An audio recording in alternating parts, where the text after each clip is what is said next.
One of the steepest walls in pro cycling, pain faces, zigzagging, finesses, invisible attacks. This was the Saudi Tour stage 4. The Skyviews climb, it would decide, or have a big impact at least, on GC. It's about 3 kilometers, averaging 12%, but the lower slopes aren't as steep. It's really steep, like 15% extended sections. UAE had 2 guys for GC, Grosschartner and Formolo. So the question was, how would they play them against Bahrain, who have Milan in the leader's jersey, but Buitrago as their main GC option, although it would depend on how Milan got over the climb, because there's a plateau at the end of it, like 9Ks flat, where moves can be brought back. But Bahrain were controlling the break pretty well, only 90 seconds ahead, and started to wind it up into the base of this climb, which it's like 6%, but on the profile, it doesn't look that steep relative to the ramps. You can see through these hairpins, it's like 23%, 24%, like crazy steep climb. One of the most unique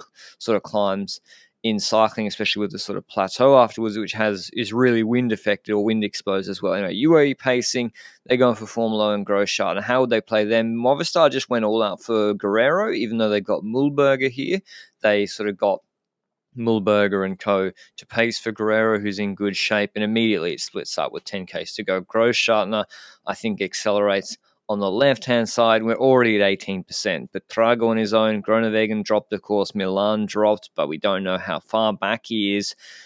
And so should Formula lose the wheel here? Probably, or maybe Grosschartner didn't have it. Maybe they were just trying to set up an attack for Formula. But yeah, the way UAE didn't really play a numbers game at all on the climb. Not the draft's that important. And here's the famous steepest finish in pro. So, when you see pros do this, you know it's steep. Thumbnail from last year. This is the corner where we had Maxim van Hils going toe to toe with, was it Buitrago then? I know Buitrago lost time in the crosswinds, but this is where the game really starts. Grosschartner's off the back. But you see Santi, they look back at him. Guerrero's worried about him. And he thinks he's being dropped right here, and he says that in the post-race interview. But as soon as he turns around, Buitrago's straight onto his wheel. So he's just playing it cool. It's still a long climb. They still have time to go. And yeah, Formolo's basically just pacing him in the wheel. Although, you say, the draft doesn't matter, but there is a little bit of a flatter section coming up, which Formolo knows. He did read the parkour reasonably well. Grosschartner gets back on.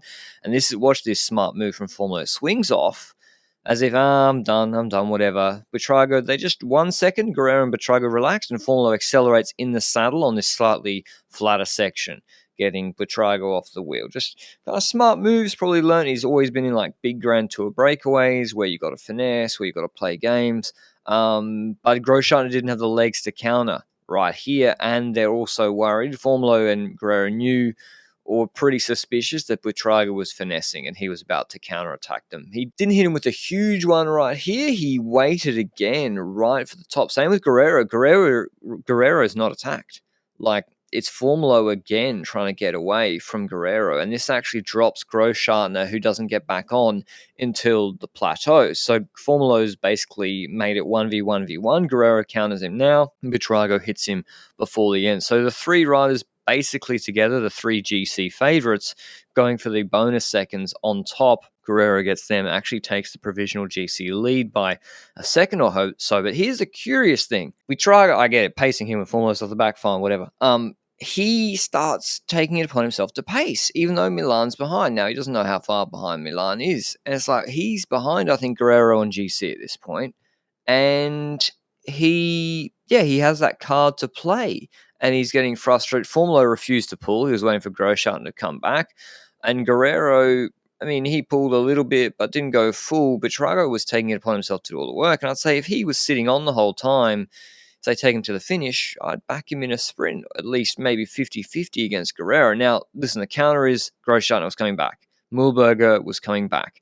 So, if you let those guys come back, then you have to respond to attacks like this. Is that worse than just rolling in a pace line?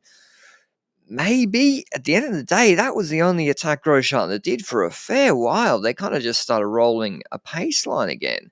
With Milan, he wasn't coming back 55 seconds, but I don't know. Maybe Buitrago should have sat in a little bit more. I definitely think that his attack, so Grosschartner does go with 1K to go, Guerrero closes it down. I definitely think Buitrago sort of Florian Vermeersch-Roubaix style, cost himself the stage here. I do rate his sprint quite a lot. Now, Guerrero is probably better, but from Guerrero's wheel, maybe you would know, definitely has a better chance. But after that attack, I mean, Guerrero played this so well, so cool, so calm and collected, got the bonus seconds over the climb, didn't do more than he had to do, conserved his energy, and won his first stage for Movistar since joining just at the start of February. And let's analyze the celebration, because it's not a Contador Pistolero style. Oh, pulls the gun out of the holster. He ain't going to fire it yet. Don't worry.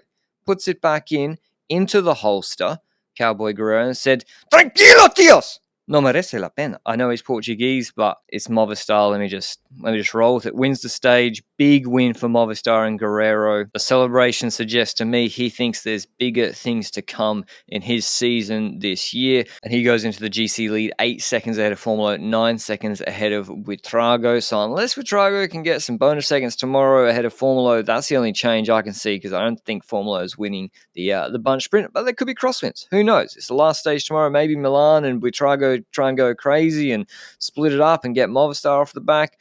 They got one stage to try it. Hope you enjoyed the video. Until then, ciao.